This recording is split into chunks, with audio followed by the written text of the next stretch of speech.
Hello guys, and welcome back to Let's Paint in iRacing. Once again, this is Dave, and if you remember from last time, we finished up the base paint scheme for this paint. We added the logos, and I said I was going to do a little bit of work off camera, and I did. So I'm just going to throw out a couple of things I did. First thing I did was I went in here and I just used shapes and clipped them down just to change the colors here, just because the red and gray there was before, it didn't really work for me. I added an IMSA badge here, and then I took the Porsche badge off the back and I tucked it down here, and I put them on the hood there as well. I duplicated this and popped it onto the number on the front. I also sized these up a little bit on the side here and here, just because I felt they were a little small, and then I went ahead and I made the one on the back a little bit smaller just to help tweak it in. I also went ahead and threw a rounded rectangle around here, and I played with this a little bit to make it fit a little nicer.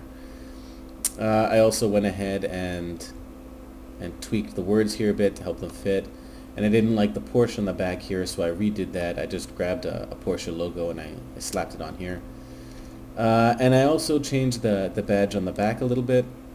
So I again used the one that came on that template, but it looked like this before.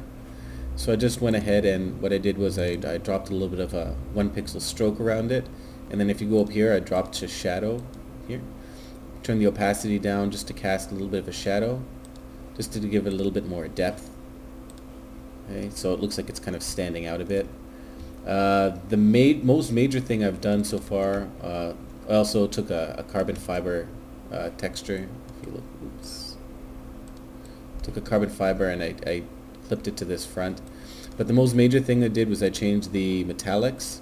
So there's two sets of metallics for this car, one from Matthew Nethercoat, the one that you saw me put on, but there's another one from Marcel Langner, which is a more traditional style of metallic. So it has a highlight layer which you set to overlay, you can play with the opacity, and then a shadow layer which puts in the dark areas, which is set to multiply, and you can play with the opacity of both of these to set your highlights and metallics. And I find that it depends on what you're doing.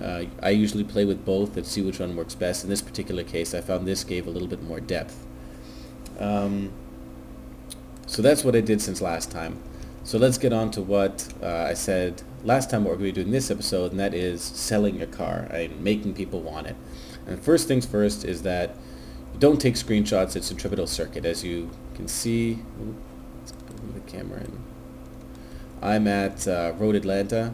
I've already done a couple laps, so I'm in replay mode now, and I got rid of that disgusting clear day with no humidity, and I put on a partly cloudy day with relatively high humidity below what gives you fog, just to get this nice golden glow and nice light and color and shadow in here. So that's the first thing, is to just pick a nice track, a nice weather combination to give you some beautiful screenshots. The other thing I did, you actually noticed I did this last time, is I went into the edit car in the iRacing paint booth. I went down to the color numbers and I changed the color numbers. So I changed them. I actually went into the right here. I went in here and I picked the swatches. I went ahead and I picked the color off of here, the green color, and I copied it off here and then pasted it into here. So this is the same number. And then I made the two other boxes white, so that it's a green number with a white outline, so that it fits in nicely here, right? So there's a number with no border sitting right inside here. And I find this helps a lot. Some people don't do this, and the colors, like, you know, if this was like orange with black and purple strokes around it, this will look really silly. And so let's just this is basically set up for taking your picture. You want to get all this stuff set up so it looks nice and prepared when you actually go to your screenshots. So let's talk about what you actually do when you take screenshots. What I do is I always do solo laps, because solo laps give more processing power and video memory to the display of your car. If you do I also changed the eye here to pink. If there's a multi-car session and there's lots of cars on track, then sometimes the logos and paint scheme will get a little bit blurred out, because it's taking that video memory that's supposed to be for your car and it's spreading out it over all the cars. So it's good to do solo laps when you do this. And what I personally do, let me hit play here. You can see I'm driving very slowly. And I'm going about 30 miles an hour, and I found that 30 miles an hour works best for this car. And the reason I do that is the wheels. At 30 miles an hour, this is the amount of blur you get on the wheels. It's a very pleasing amount of blur on the wheels. At speeds higher than this, if you've ever noticed in open wheel cars, the kind of blur increases as you go faster. And I find this the most realistic amount. So sometimes slow laps is the best, and I got some examples here. So here's an example of a F1 car I took a picture of. It's going really slowly. You can see the blur on the wheels is fairly realistic, right? You can see the words and they're blurred out. Like someone took this with a low shutter speed, but not a super low shutter speed. If I were to go like ham bone crazy, full throttle through this, you get a blur like this, which is a lot more unrealistic. Okay, a blur like this you would have to take with a super slow shutter speed, and so the background should be completely washed out to get a picture with this amount of blur. And to comparison, here's a real picture, and you can see that the wheels, you can still actually see the definition of the logos on the tires, whereas here you can't, right? And so I find slower speeds and give a more realistic, more pleasing amount of blur on the wheels. So that's that. So that's why whenever I do these laps, I usually do them relatively slow. And you can see if I were to go faster, then these wheels would be just a mess, right? I think it's, let's see, is there a part here? So here's an example at a higher speed. Oh no, it's not. Yeah. Here's higher speed. So you can see the wheels are completely blurred out, right? It's very unrealistic. It's way too much blur for this amount of background blur. Right, and I slow it down. Here, 32, and it's nice, more realistic. So that's the first thing I do. The second thing I do, well, before I talk into the second thing I do, let's talk about things that make a good screenshot. I have some examples here of some screenshots that I've taken in the past. But before I do that, let's actually talk about something else. Let's talk about the rule of thirds. And this is one of the methodologies I go about taking screenshots, and I find this helps take compelling screenshots. So if you take, the rule of thirds is basically you take your entire screen and you divide it into a subgroup of thirds. So you take, here's your picture, you basically draw a line that's 1/3 in, and then another line that's 1/3 in, another line that's 1/3 this way and 1/3 this way. And these are the lines that people's eyes tend to focus on the most. Okay? So especially at these nodes, right here, these 4 nodes, or where you want to put the excuse me, where you want to put your subjects. Okay? And typically the horizon you want to fall along one of these thirds as well. So let's look at an example here. There's here's one here. Okay? So the horizon falls along this third, the bottle falls along this third, and the node is on the bottom right third here. Another example, you can see this branch follows along this third here, and the little bug is on that third there, this node right here. Let's see, another example. Here's a nice one. Here's a really nice one.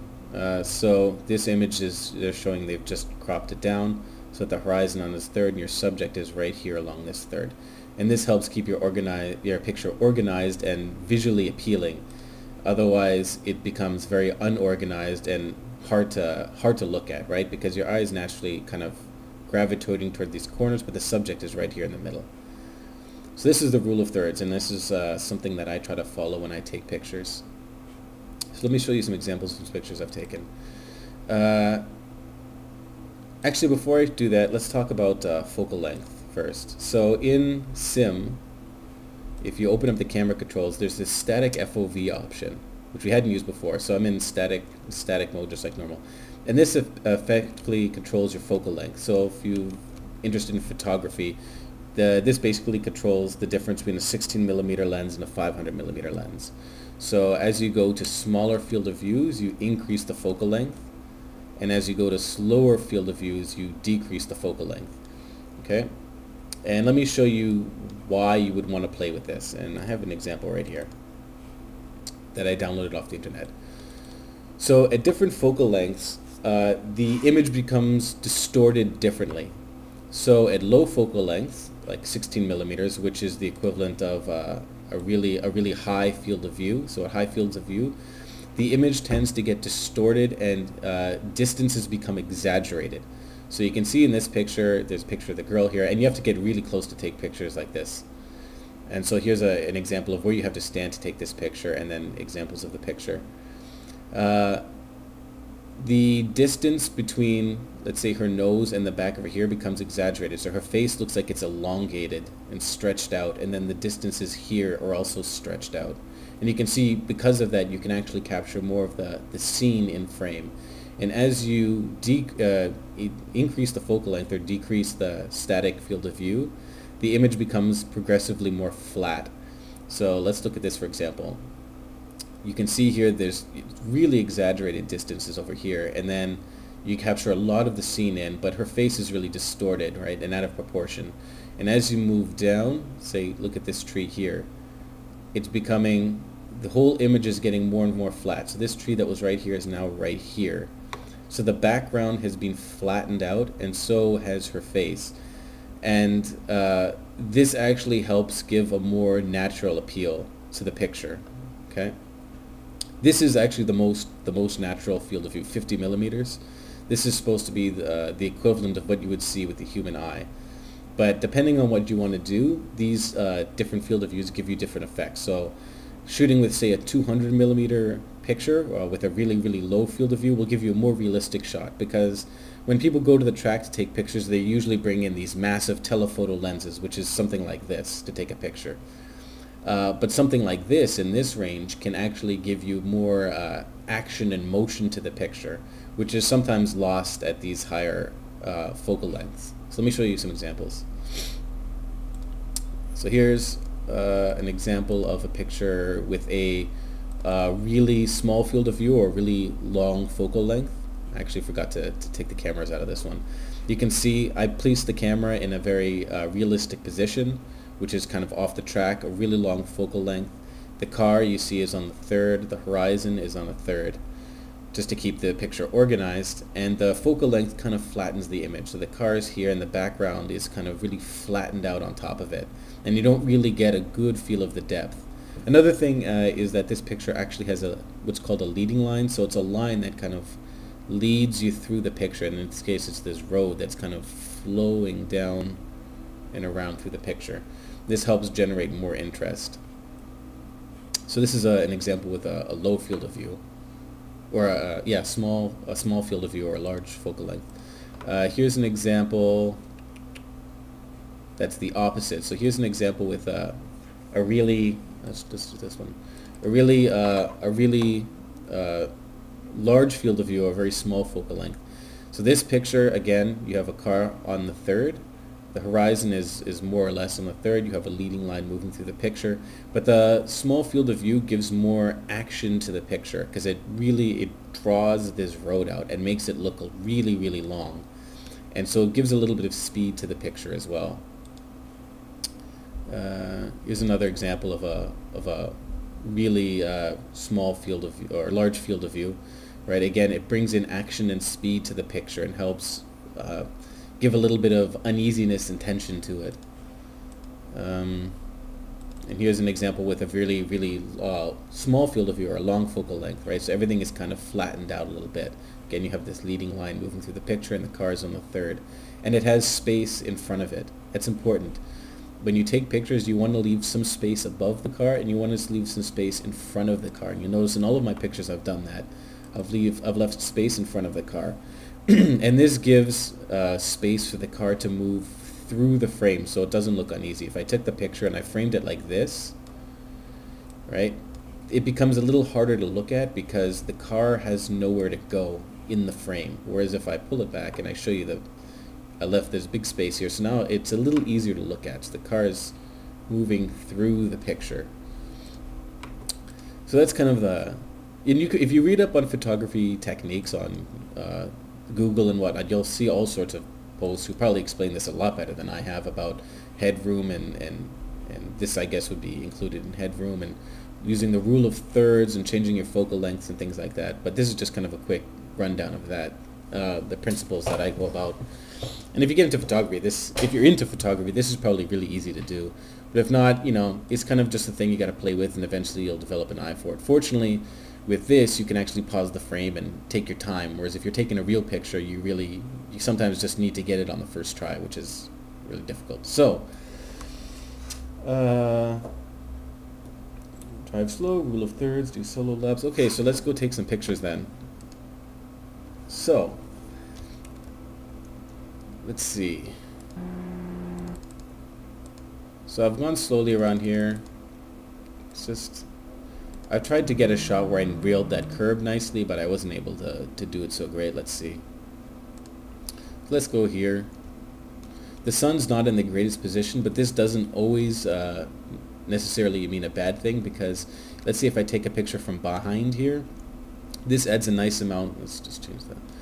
This adds a nice amount of kind of contrast across the car, because especially if I'm taking a picture from the back or the front, because you can see it's differentially lit. So the sun is coming here and it's got some nice shadows being cast across it, which gives a little bit of depth to the picture as well. So I'm thinking what I'm going to do with this one, maybe I'll take a picture from behind as he's going down this road. Like this. Maybe, let's see, maybe on the curb. Maybe not. Let's try to get him going nice and straight. And then, so let's take this one a little more realistically. So let's just pull all the way back. Let's pull really far back, and we'll just zoom in. Let's see if this works for us. See, this doesn't really particularly work well for this because, yeah, I'm not going to take the shot like this, because there's just sky here, so we have a lot of empty space. Doesn't really make for a compelling picture. But maybe if I take a picture like this, yeah, I'm thinking this maybe. So let's just bring it in like so. Nice. So if I come down like this, let me just position the car nicely on a third. And this is the difference between moving in and out like this and the difference between changing this. So you want to get your field of view set nice, the way you want it, and then go ahead and move the camera forward and back to frame your picture. So there we go. We have the car sitting, go away. We have the car, sorry, you have to deal with these boxes. You have the car sitting on the third here. It's got space here, here, and you have this compelling situation where you have this cool little leading line of roads coming down, leading into the car. So I'm kind of satisfied with this. Let's just frame it up a bit nicer. And you also have this really nice soft lighting coming across the car here, which I really like, and some glint in the windows and everything. So we come in, get print screen. Let's make it move that. Let's crop the picture out. Normally I would do these at full screen and not crop them, and you can see here, right here, the car is nicely on the third, so it's nice and organized. That, and let's save it. Call it preview 1.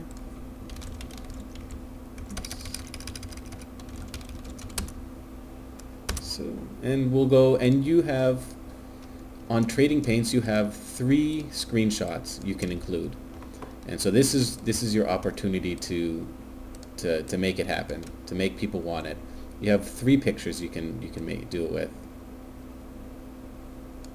Let's see. One of these pictures actually,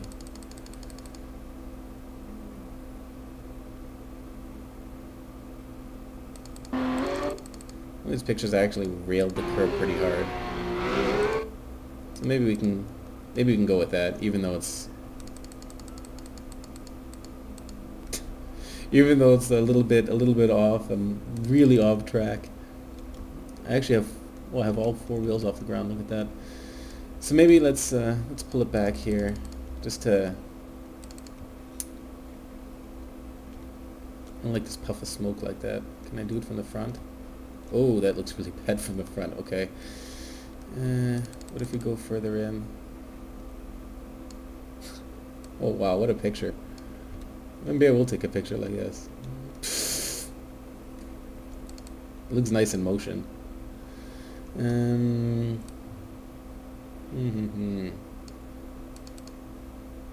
I think from behind is... I'll take a picture like I did this one here. Although this one is in the older build of the car when it's easier to get two wheels off the ground. Let's see. How do I want to go about doing this? Let's use a smaller field of view to give a more realistic picture.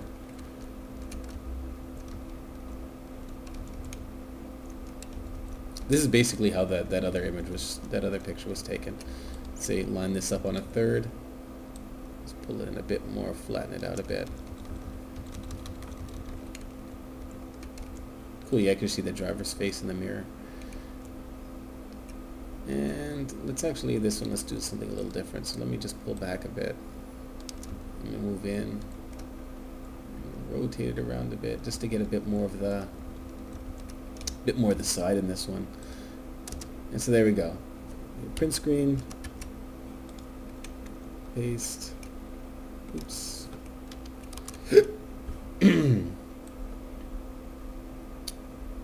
Let's crop. Oh, and again, you see, cars on the third, horizons on the third. JPEG. Go preview 2. So let's just get one more shot, and let's do this one just as an example. Let's do it with a short field of view, or a small focal length, a large field of view. So let me see where we want to do this.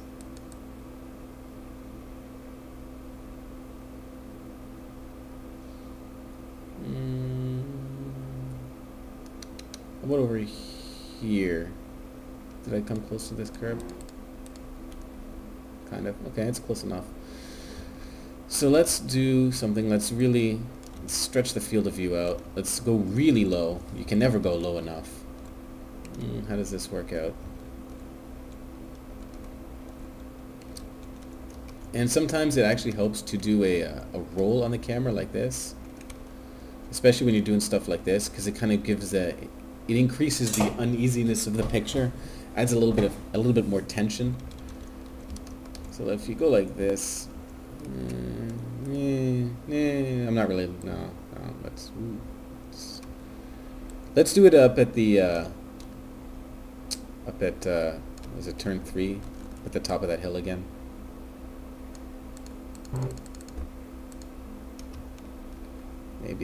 Maybe as I'm hitting this. Sorry if that's really loud.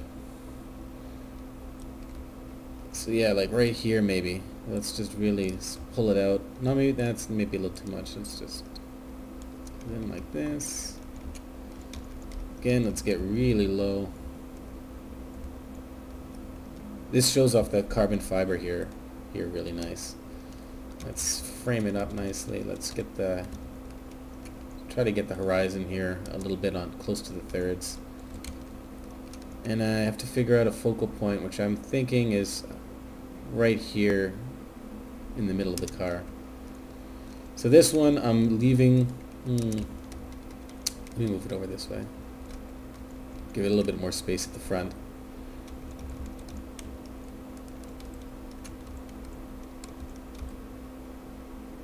That. Let's tighten it in a bit. Yeah, let's pull it back a bit more actually. That. So, see, I'm using a much tighter field of view. I can go even more like this. I really want to just blast it out.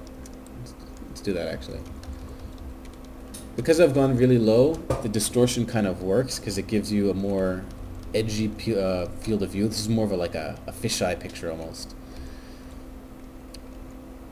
Let's go with that. It gives it a little bit of tension and a little bit of motion in there. So print screen. Let's come in here, new. Let's crop it out. And so this, I'm just trying to show that there's no there's no set of rules when you're taking screenshots. A lot of people are like, oh, you got to take a screenshot like this, you got to take it like that. No, there's no real set of rules. It's whatever kind of mood you're trying to set for the picture. The one thing I don't like though is when you just take like a standard set of pictures. So if you have a standard set of camera angles and you take pictures like that, like, and then you have on a thread and like every single car has the exact same screenshot, but the car is different in each one. I think that's a little bit lame. Personally, I love taking screenshots. I love taking pictures. I love photography, so maybe that's why I enjoy this part. So here we go now. I have three preview screenshots that I can use to preview out my car when I'm pushing it up on Trading Paints, which I'll do now. So we can close this, this, and we'll leave this open for now. So let's go to Trading Paints. Actually, let's come in here and let's grab our documents, iRacing, paint, car, there we go. Let's actually grab the car first. That might help. Make sure it's right. That looks like it's it. Okay. So let's just have all of them right here on the desktop. Okay, so here in Trading Paints you have now two options. You can either share your paint publicly or use it personally. And if you want to use it personally, you go to Road, you scroll down to the car you want to add it to. In this case it would be the RT12 track. I already have something in here, but if I didn't, it would just say Add. So you hit Add, Upload New Paint, you select the TGA, which is here, and then you can put in here if you want. You can put stuff, and then you hit Upload. And now it's uploaded for you to use personally and the community, and not shared amongst the community. And I think a lot of people get confused with this, because if this doesn't work, it just means it hasn't updated right away. Sometimes it takes Trading Paints a couple minutes or a couple hours to update and show your schemes. So if you don't want to share your stuff publicly, do it like this. If you do want to share it publicly and you want other people to use it, you go to the Showroom tab right here. Just click. Trading Paints down? No, okay. And you go to Submit Files, Submit Paint. You select the vehicle here. This is going to be the RT12. We'll put it for the track. I'll put it for both, but because this works for both. But I'll just put it for the track, and I'll show you that first. Hit Continue. Hit Browse to select your TGA. So it's Paint Scheme TGA. So you hit Browse, and it's right here. Then it asks for some pictures. Put stuff in here. Put actual previews of the car in here. Don't put like random pictures in here, because that's kind of silly that you're sharing it and you're not showing the community what this is actually looking like. So I'll put the previews in here. Your best preview you want to put in the first spot, because this is the one that's going to show up over here. So your most compelling shot, you really want to sell it. You put it in there, so that's the one they see right off the bat. And then you put your other ones in. Put your other ones in the other two slots. You give it a title, so let's call it Right Motor Sports Melanie Snow Rough Track. And it asks for some sponsors, so UIS in this case I guess would be the sponsor. And it asks for a description. I've already written something up here. So here, I'll show you what I wrote. So basically, it's a description of the car, Melanie Snow's car from the IMSA GT3 crop, and then I've given credit to the people whose layers I've used. I find this kind of important. I always do this. So metallic layers from this Marcel Langner, and the other add-ons by Matthew Nethercoat.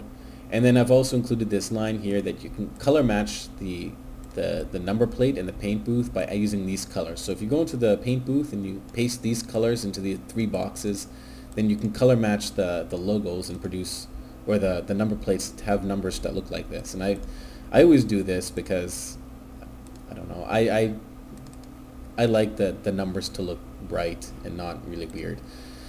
And now all you got to do is hit Add to Showroom.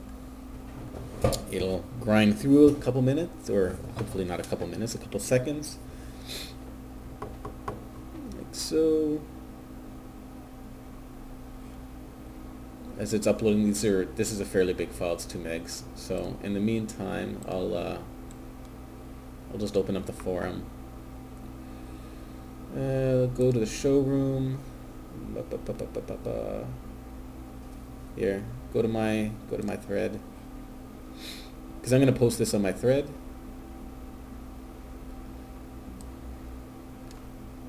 And the great thing about Trading Paints is when it uploads, you can view the paint here. It gives you this members forum link. So if you click on this, you can just select all of that. You can copy it, come in here, paste, and then you can hit submit, and it'll take you right to a link to this where you can just click the button to use the paint. So I can hit submit, and there you go. It says check out this track in the Trading Paints showroom, and it's got a link right down at the bottom right here where you can use the paint. View on Trading Paints, and you can use it there. So this makes it a lot easier for you if you do want to share your work. If you don't want to, you can make the post yourself, add the pictures in. You have to upload them to, I usually use Dropbox, and then you put them in here in links, and then you can attach the file here. So you hit browse, you select your car, and you hit submit.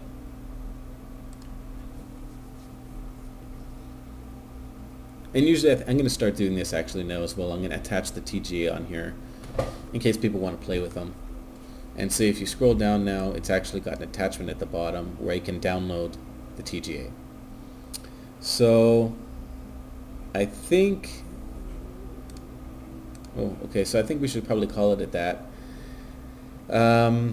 So yeah, this is just about, you know, taking good screenshots, really, you know, I think with the showroom now, it'll be at the top, right? Really kind of make it stand out, get people to want it. They're going to see the screenshot, they're going to be like, ooh, wow, this is interesting, and then click on it and want to look more, and then see all your other beautiful screenshots, so that they're like, ooh, this is a nice paint, maybe I want to use that. So a good screenshot can really sell it. You know, like for example here, this is, I click on this, I don't know what this paint scheme is going to look like if I hit use, right? So that's kind of why I always like to include a screenshot. Even these, right? You can see what it looks like, but it doesn't really grab your imagination and make you want to use it. So that's it for this car. I think I'm going to do a couple more tutorials. I'm not going to do like maybe I won't do another like Let's Paint from start to finish again. Instead, it'll just be, you know, specific aspects of a car that I'm doing. But yeah, that's it for this car. So I'll see you guys next time. Bye.